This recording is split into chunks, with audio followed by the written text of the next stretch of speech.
Ислам діні пайда болмай тұрғанда әлемде екі алып империя бар еді: Византия және Парсы. Олардың ортасында арабтар.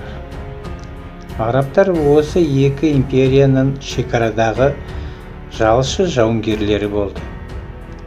Жауынгер халықты басқару қиын. Олар талай рет өз мемлекетін құрғысы келді. Бірақ билеуші елдер оларды ылғи да араздастырып, өз бетімен ел болуға жол бермеді. Византия мен Парсы өзара тартыстардан бір-бірін әлсіреткен кезде ғана араб елі басын көтере бастады.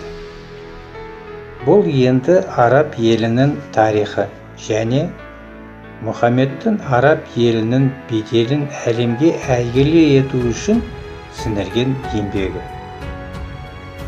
Арабтарды сыйлаған-ақ келеді, бірақ қазақтар араб емес-ті. Олар да жауынгер халық болған. Олардың тарихы арабтардан кең, терең болған. Бірақ арабтар оларды жеңбесе де қулықпен бағындырды.